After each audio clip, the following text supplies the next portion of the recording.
औरंगजेब औरंगजेब औरंगजेब औरंगजेब, जनता कह रही है कट गई जेब, कट गई जेब, कट गई जेब, लोगों की जेब कट रही है, आप औरंगजेब औरंगजेब औरंगजेब चिल्ला रहे हैं। और मां शब्द से इनको बहुत प्यार है, मां से मटन इनको याद रहता है, मां से मछली याद रहती है इनको, मां से मुगल याद रहता है, मां से मुसलमान याद रहता है, लेकिन मां से मोदी को, मां से मणिपुर याद नहीं रहता। मान्यवर, 2 साल का वक्त हो गया, मणिपुर जल रहा है, देश के केंद्रीय मंत्री का घर जलाया गया, राज्य के पीडब्ल्यूडी मंत्री का घर जलाया गया, राज्य के कंज्यूमर अफेयर्स मिनिस्टर का घर जलाया गया, कई विधायकों के घर जलाए गए, लेकिन बावजूद इसके भारत के प्रधानमंत्री को एक दिन का भी वक्त नहीं मिला 2 साल के अंदर कि वो मणिपुर जा सके अपनी संवेदना जताने के लिए, वहां के लोगों के साथ खड़े हो सके, इस बात की उनको फुर्सत नहीं मिली। देश का प्रधानमंत्री देश का अभिभावक होता है मान्यवर, देश का अगुवा होता है, सरकार लोगों की माई बाप होती है, लेकिन राज्य की सरकार मणिपुर को जलाने में लग जाती है और केंद्र की सरकार, जो राज्य सरकार मणिपुर को जला रही थी, उस सरकार की मदद करने में लग जाती है। ऐसे में कैसे बचेगा मणिपुर, कैसे बचेगा मणिपुर? अरे बात मैं पूरी जिम्मेदारी से कह रहा हूं मान्यवर, यह देश राष्ट्रपिता महात्मा गांधी के आदर्शों पर चलेगा, यह देश गौतम बुद्ध के आदर्शों पर चलेगा, यह देश अहिंसा के आदर्शों पर चलेगा। लेकिन मुझे अफसोस है, आज पूरे देश में हिंसा क्यों हो रही है, आज पूरे देश में दंगे फसाद की नौबत क्यों आती है, आज पूरे देश में नफरत क्यों फैलाई जाती है? उसकी वजह है कि आपको गांधी से प्यार नहीं है, आप गोडसे को पूजने वाले लोग हो, इसीलिए देश के अंदर माहौल खराब हो रहा है। और ये बात मैं इसलिए कह रहा हूं कि दुनिया के 80 मुल्कों में साबरमती के संत राष्ट्रपिता महात्मा गांधी की मूर्तियां लगी हुई है मान्यवर, दुनिया के 80 देशों में, लेकिन इसी संसद के प्रांगण में राष्ट्रपिता महात्मा गांधी की जो मूर्ति मुख्य स्थान पर लगी थी, उसको आपने कोने में कर दिया, क्योंकि आपको तो गोडसे की पूजा करनी है, आपको तो हिंसा फैलाना है देश में, आपको नफरत फैलाने का काम करना है। और जो ऑडियो की चर्चा टीएमसी की सांसद कर रही थी, शायद वो अपनी बात पूरी नहीं कर पाई, वो बहुत ही गंभीर ऑडियो है मान्यवर, उसकी जांच होनी चाहिए, और उसकी जांच में अगर सत्यता पाई जाती है तो उस चीफ मिनिस्टर के खिलाफ उसको गिरफ्तार करके उसकी कार्रवाई होनी चाहिए, क्योंकि वो बहुत ही गंभीर है। वायर नाम की एक न्यूज वेबसाइट है, उसने वो ऑडियो जारी किया जिसमें मुख्यमंत्री कह रहा है, मेरे पास देश के गृह मंत्री अमित शाह का फोन आया, अमित शाह कहते हैं बीरेन सिंह तुम बम मारता है, बीरेन सिंह तुम बम मारता है, चुपके से मारा करो। ये देश के गृह मंत्री और राज्य के मुख्यमंत्री के बीच की, देश के गृह मंत्री और राज्य के मुख्यमंत्री के बीच की चर्चा है, और ये ऑडियो सार्वजनिक होना चाहिए, इस ऑडियो की जांच होनी चाहिए, इस ऑडियो का पता लगना चाहिए कि वो जो मुख्यमंत्री बोल रहा था बीरेन सिंह, वो सच बोल रहा था या गलत बोल रहा था। पूरे देश को इसका पता लगना चाहिए मान्यवर, उस ऑडियो की जांच होनी चाहिए। मान्यवर, आप बजट की बात कर रहे हैं, मणिपुर के लिए आपने क्या किया? मान्यवर, राज्य सरकार को, केंद्र सरकार की जो राज्य सरकार को, मैं माननीय सदस्य, आपने जो कुछ भी कहा है उसे ऑथेंटिकेट करिएगा। ये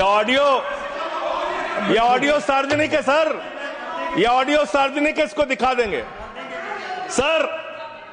आपने ऐसा राज्य जो आज बदहाली में है, जहां पे लगभग 300 लोगों की जान जा चुकी है, 60,000 लोग बेघर हो चुके हैं, उस राज्य में जहां पे 5,000 घर जलाए गए लोगों को, उस राज्य में जहां पर 386 धार्मिक स्थान जिसमें मंदिर है, चर्च है, मस्जिद है, तमाम धार्मिक स्थानों को जलाने का काम किया गया।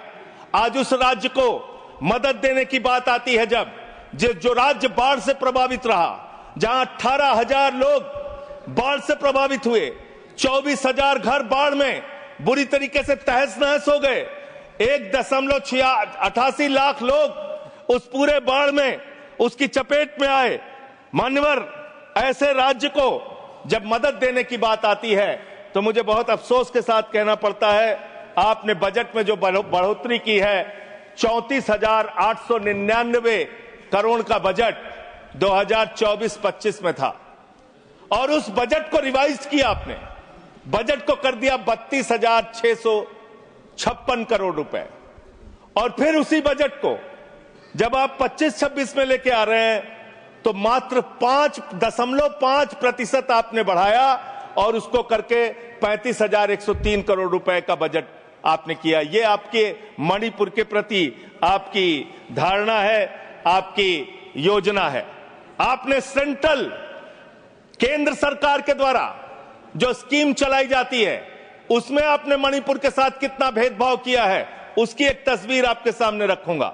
प्रधानमंत्री आवास योजना में 72% पैसा आपने कटौती किया, आयुष्मान भारत योजना में 78% पैसा आपने कटौती किया, ओबीसी स्कॉलरशिप में 58% पैसा आपने कटौती किया, राष्ट्रीय ग्राम स्वराज अभियान में 42% पैसा आपने कटौती किया, प्रधानमंत्री गरीब कल्याण अन्न योजना में 60% पैसा आपने कटौती किया, राष्ट्रीय कृषि विकास योजना में 20% पैसा आपने कटौती किया, बेटी बचाओ बेटी पढ़ाओ अभियान में उस राज्य के अंदर जहां पे महिलाओं के साथ रेप की घटनाएं हुई, बलात्कार की घटनाएं हुई, उस राज्य के अंदर जहां एक कारगिल योद्धा की पत्नी को निवस्त करके घुमाया गया, उस राज्य में बेटी बचाओ बेटी पढ़ाओ के नाम पे आपने 49% बजट में कटौती करने का काम किया। वहां पर आंगनबाड़ी सेंटर्स में 93% बजट में कटौती करने का काम किया। आपने शेल्टर जो वहां पे बनाने थे लोगों के लिए, उसमें 73% बजट में कटौती किया।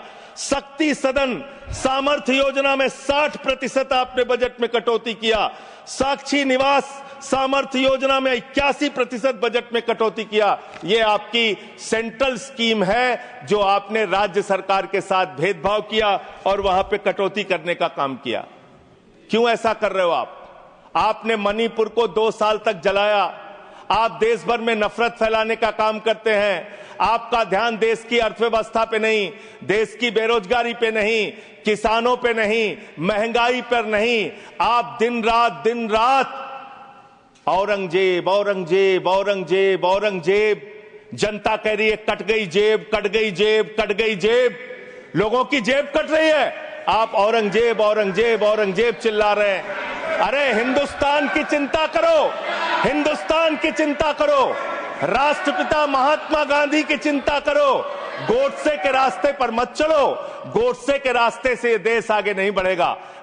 आपको कोई वीजा नहीं चाहिए मणिपुर जाने के लिए। आप अमेरिका चले जाते हैं, लंदन चले जाते हैं, आप पूरी दुनिया घूम लेते हैं, आप कतर हो आते हैं, आप दुबई हो आते हैं, कतर के शेखों को गले भी लगाते हैं। जैसे कुंभ के मेले में बिछड़े हुए भाई हैं, इस तरीके से कतर के शेखों को आप गले लगाते हैं। ऐसे ही गले आप मणिपुर के भाइयों को भी लगाइए, मणिपुर के लोगों को भी लगाइए, उनको भी अपना सहारा दीजिए। आप देश के प्रधानमंत्री हैं, देश के अभिभावक हैं, और इस सरकार से मैं अंत में फिर से यही कहूंगा आपके माध्यम से कि मणिपुर की चिंता करो और देश में माहौल खराब करने के काम बंद कर दो। नफरत फैलाने से देश आगे नहीं बढ़ेगा। मोहब्बत की बुनियाद पर हिंदुस्तान आगे बढ़ेगा, नफरत की बुनियाद पर हिंदुस्तान आगे नहीं बढ़ेगा।